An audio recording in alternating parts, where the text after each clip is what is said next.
Hola, ¿qué tal amigos? Buenos días, buenas tardes y buenas noches. No importa la hora que sea, siempre es un gran momento para aprender español con Profesor Pablo. Our lesson today, object pronoun placement. Here are the object pronouns. This is the sum total of the object pronouns in Spanish. You know, if you write in English or read a book, you see how many times you see the letter I with a dot or the letter T with a T crossed. I'm telling you, you see the dotted I and the crossed T all the time. Object pronouns are just as prevalent when you speak and when you write. Object pronouns, we use them all the time. They're a real important part of the Spanish language. Now, I've told you many times that me, te, and nos never changes. But when you get down to ley, down here for he and she, él, ella, and usted, and for ellos, ellas, and ustedes, we have some choices. We can go ley, we can go say with a reflexive verb, or a double object pronoun, we'll talk about that, and we can go with lo or la. Technically, we call the ley the indirect object pronoun. It's the person to whom, for whom, on whom, or at whom you do something. And lo or la is the direct object pronoun. It goes with the verb directly, like I saw it, I did it, I want it, I need it. Lo can mean him, la can mean her. They both can mean it. Ley can mean to him, for him, on him, or at him, or to her, for her, on her, or at her. For example, I talk to her. You can't say la hablo. La means it. I speak it, whatever that might be. But you would say le hablo. I talk to her, right? Le hablo. I write to her. It can't be la escribo. That means I write it. I write to her, le escribo. But today's lesson is not about when to use the ley versus the lo and the la. That is a separate lesson. I just want to introduce to you kind of the intricate nature of this part of object pronouns. We will be getting to them real soon. Today's lesson, our focus, our purpose, is to know when you have an object pronoun, where can it be? Where can it be placed? It can be placed in only one of two locations. It can go in front of a conjugated verb or a negative command. Or it can go attached to the end of an infinitive, verb number 0, a verb number 1, the ando, yendo, the ing. It also can go on the end of a positive command. So let's look at these two clusters for a moment. Object pronouns. These are your object pronouns. Me, te, le, se, lo, la, nos, les, se, los, and las. Where can they go? We use them all the time. They can go in front of a conjugated verb. They go in front of a negative command. They can go on the end of an infinitive, on the end of an ing, ando, yendo, and they go on the end of a positive command. If you're writing Spanish, you're going to find out that if you put it on the end of an ando, yendo, you're going to go back 3 vowels and put an accent mark. So you're actually going to end up with an accent mark over the A and over the E. Positive command, 99% of the time, you're going to go back 3 vowels and put an accent mark as well. But that's not today's lesson. Today's lesson is where can object pronouns show up? Where can they be placed? We have examples, okay? Lo tengo en la casa. I have it in the house. I used lo for the example all the way through. It could have been la, los, or las. I could have used a mixture of these. I just want to stick with lo and make sure we understand the placement. Lo tengo en la casa. I have it in the house. Literally, it means it I have in the house. But this is the only place you can put lo. That's a conjugated verb. You have nothing else. It has to go in front. Lo tengo en la casa. Here, don't do it. This is a negative command.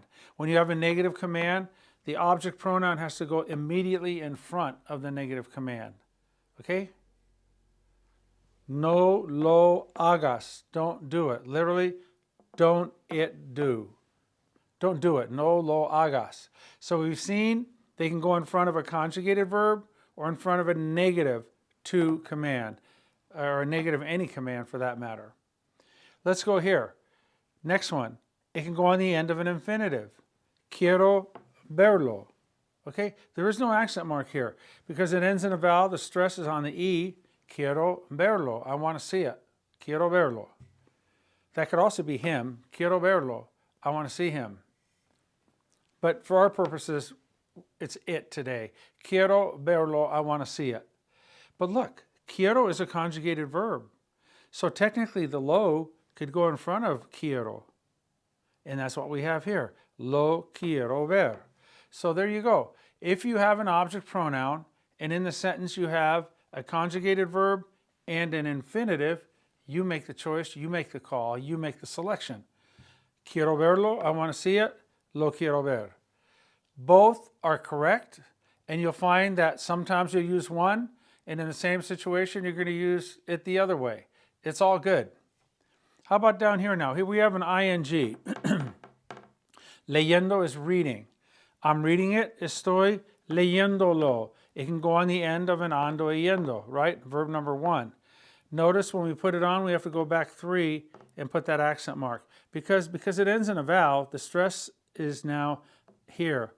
Leyendolo, leyendolo. But we don't pronounce it like that. It's leyendolo. But the accent mark is important when you write. Leyéndolo. Estoy leyéndolo. I am reading it. But wait, we've got a conjugated verb and we have an ing, an ando yendo. So what do? We have a choice. We could put it in front of the conjugated verb.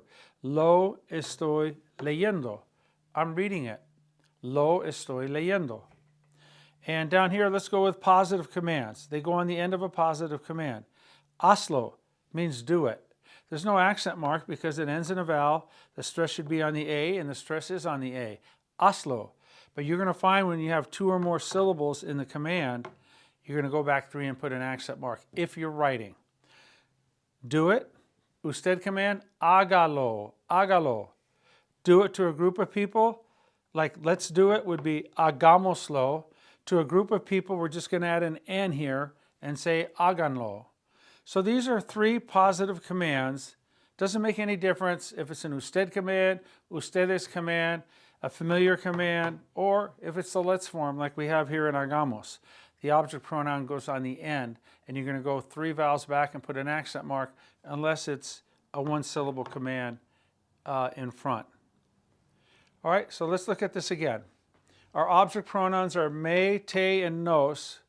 Then we have le and les, which are indirect, meaning to him, for him, on him, or at him, to her, for her, on her, or at her in translation.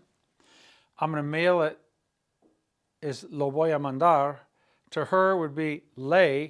When you have 2 object pronouns, it's a separate lesson. We're going to find out how do you organize them. Which comes first, the indirect, the le, or the lo la? Always the one referring to a person comes first. It's just like if there's a fire in a house or in a building, you go in and get the people out first, and then you get all the other stuff. It's your ID. I means indirect. Le and les are indirect. Direct, the lo la and los las are direct object pronouns, and we will have a lesson on those, and this will all become very clear to you. But we're going to learn how to say, I sent it to her would be, no, I sent her the letter. Le mandé la carta, but then we're going to get rid of la carta and just have la and say I sent it to her. That's going to end up being se la mandé. You can't have 2 object pronouns together in Spanish beginning in the letter L. So the le or the les has to change to se. So I sent it to her would be se la mandé.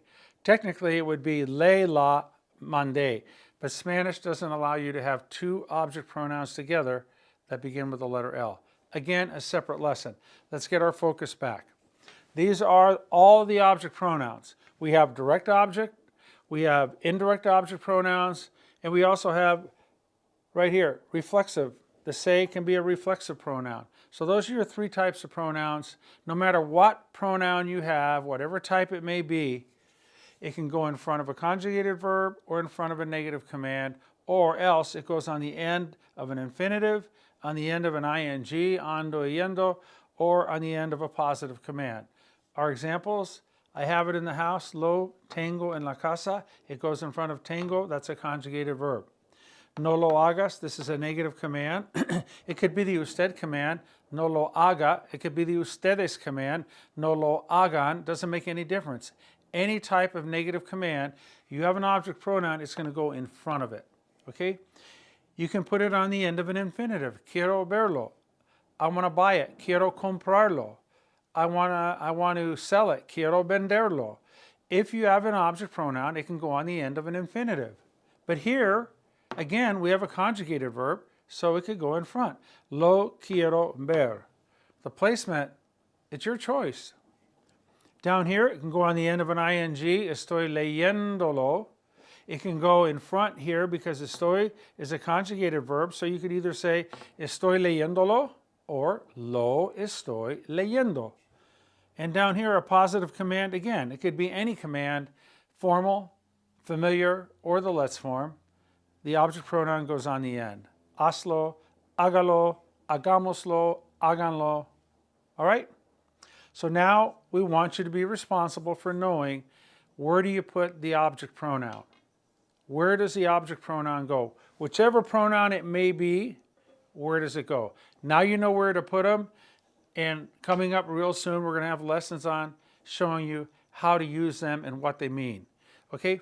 Also, I want to thank those of you who send comments in. Some of you are requesting specific lessons. We like that. Send in your request. Just kind of like a radio show from back in the 60s or 70s or 80s, the request line is open. So if you have any requests for a lesson or clarification or review, please send a comment and we'll read those comments and we'll do the best we can to make sure that we help you with what you need to know. Okay, es todo por ahora. Tengan un gran día.